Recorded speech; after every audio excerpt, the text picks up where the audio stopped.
안녕하세요. 경제 전문 채널 은호레터의 은호입니다. 월요일 미국 증시는 지난주 급변동의 여파에서 벗어나 반등세를 보이며 상승 마감했습니다. 미국 연준 이사 크리스토퍼 월러가 트럼프 대통령의 관세 정책이 인플레이션을 자극할 수 있지만 그 영향은 일시적일 것이라는 입장을 밝혔습니다. 세계적 제약사 화이자가 경구형 체중 감량제 다누글리프론의 개발을 전격 중단했습니다. 오픈 AI가 GPT 4.1 시리즈를 새롭게 공개했습니다. 엔비디아가 향후 4년간 미국 내에서 최대 5천억 달러 규모의 AI 인프라를 생산하겠다고 밝혔습니다. 애플이 2025년 1분기 동안 아이폰 출하량을 5,790만 대로 늘리며 전년 대비 10% 증가한 것으로 나타났습니다. 미국 트럼프 대통령이 자동차 업계를 도울 의향을 밝히면서 자동차주가 급등했습니다. 나토가 미국 소프트웨어 기업 팔란티어로부터 AI 기반 전쟁 지휘 시스템 MSS 나토를 도입했습니다. 자세하게 하나씩 살펴볼까요? 월요일 미국 증시는 지난주 급변동의 여파에서 벗어나 반등세를 보이며 상승 마감했습니다.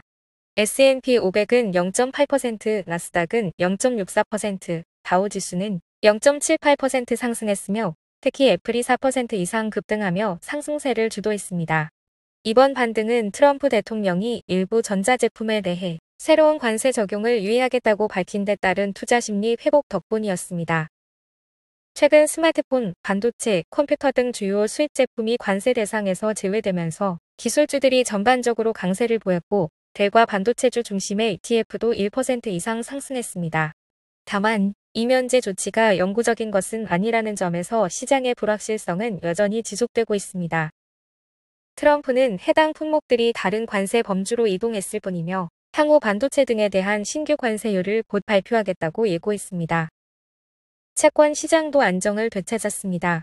10년 만기 미 국채 금리는 4.37%로 하락하며 5일 연속 하락세를 멈추고 반등했고 이에 따라 주식시장에는 우호적인 환경이 조성되었습니다. 빅스 지수는 전일 대비 7포인트 넘게 하락하면서 지난주 최고치에서 크게 진정된 모습을 보였습니다.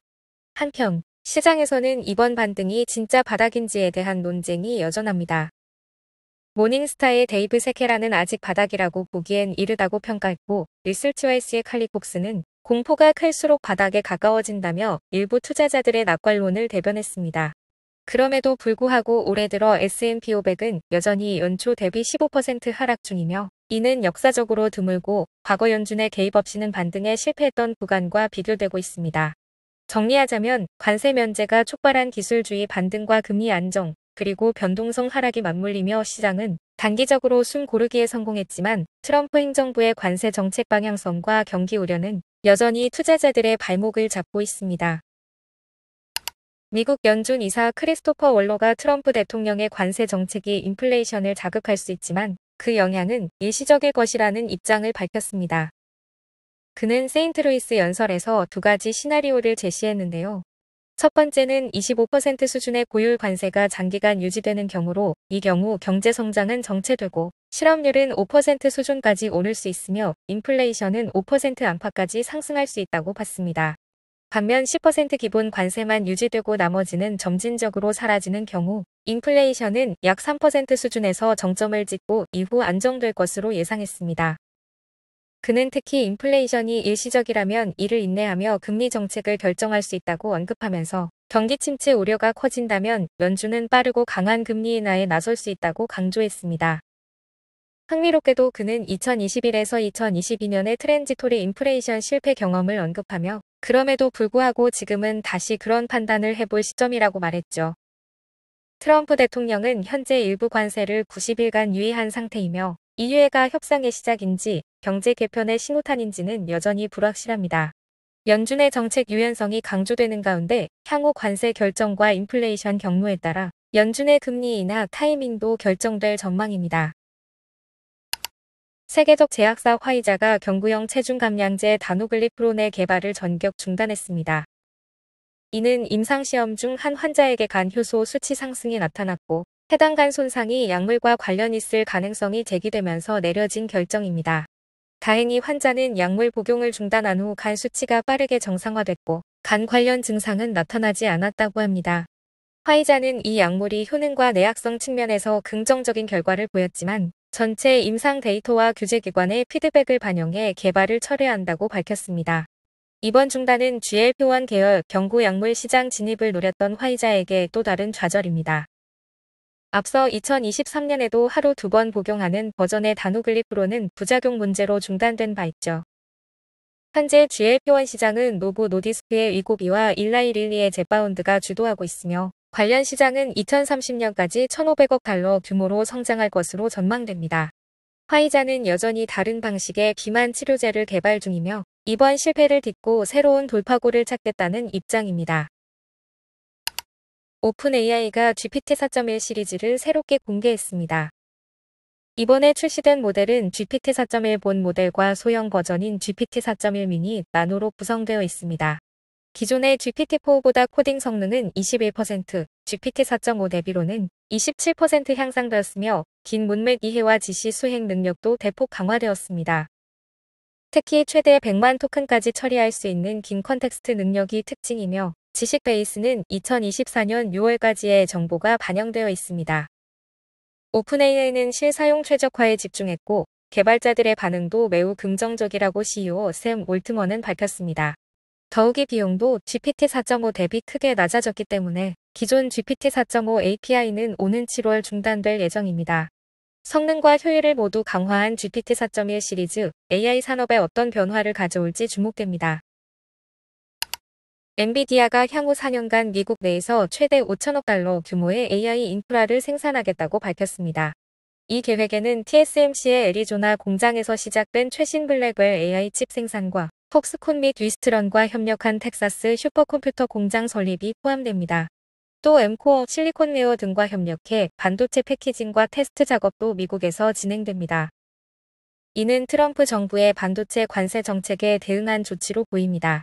트럼프 대통령은 이를 역대급 발표라며 제조업 리쇼어링 정책의 성과로 강조했습니다. 엔비디아 측은 미국 내 생산은 AI 칩 수요 증가에 대응하고 공급망 회복력도 높인다고 밝혔습니다.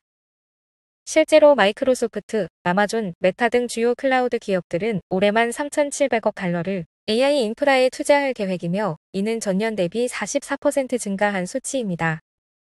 엔비디아가 미국에서 AI 슈퍼컴퓨터를 전량 생산하는 것은 이번이 처음이며 향후 12에서 15개월 내 대규모 양산이 본격화될 예정입니다.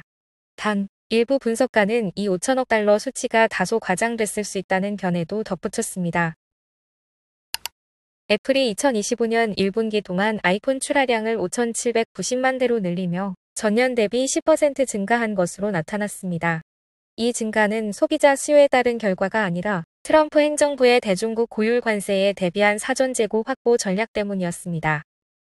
관세가 적용되기 전에 미국 내 재고를 확보하기 위해 애플은 인도에서 아이폰 약 150만 대를 전세기로 운송하기도 했습니다.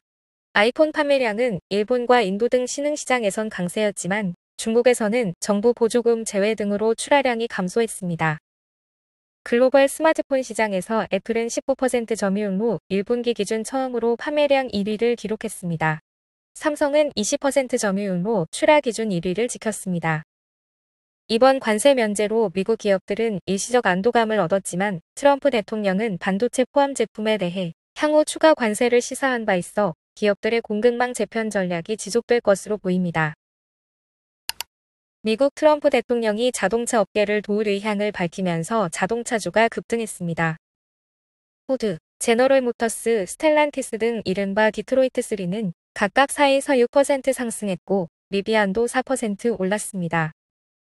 트럼프는 캐나다, 멕시코 등에서 부품을 조달하던 기업들이 미국 생산으로 전환 중이며 이에 시간이 필요하다고 말했습니다. 이 발언은 4월 초 단행된 25% 수입차 관세 조치 이후 나온 것으로 스마트폰 등 일부 품목에 대한 관세 예외와는 달리 자동차 관세는 유지된 상태입니다. GM은 인디애나 공장 생산을 늘리고 테네시 공장의 휴업 계획도 철회하는 등 대응에 나서고 있으며 업계는 부품 관세의 역효과에 대한 우려를 전달하고 있습니다. 트럼프는 자신을 매우 유연한 사람이라며 향후 추가적인 조치 가능성도 열어뒀습니다. 나토가 미국 소프트웨어 기업 팔란티어로부터 AI 기반 전쟁 지휘 시스템 MSS 나토를 도입했습니다. 이 시스템은 위성 이미지와 전장 데이터를 통합 분석해 지휘관에게 실시간 판단 정보를 제공하는 기술로 기존에 수백 수천 명이 수행하던 업무를 단 20에서 50명으로 가능하게 합니다. 계약 체결부터 도입까지 단 6개월이 걸렸으며 이는 국방 분야에서는 이례적인 속도로 나토의 기술력 강화 의지를 보여줍니다. 이번 결정은 트럼프 대통령이 방위비 분담을 이유로 유럽 방어 포기를 시사한 이후 나온 것으로 유럽 회원국의 안보 불안과 중국의 AI 군사화 움직임에 대한 대응으로 해석됩니다. 팔란티어는 트럼프의 주요 후원자인 피터 틸이 이끄는 기업으로 미 국방부와 13억 달러 이상의 계약을 맺은 이력이 있으며 자사 주가는 지난 1년간 300% 이상 상승했습니다. 나토는 혁신이 전투력의 핵심이라며 이번 도입이 신속한 판단과 작전 계획 수립 능력을 강화할 것이라고 밝혔습니다. 오늘 전달해드릴 뉴스는 여기까지입니다. 은호레터는 투자 권유가 아닌 정보 제공을 목적으로 하며 투자 판단은 구독자 본인의 책임입니다. 들어주셔서 너무 감사드리고 은퇴하는 그날까지 파이팅입니다. 도움이 되셨다면 좋아요와 구독 부탁드립니다.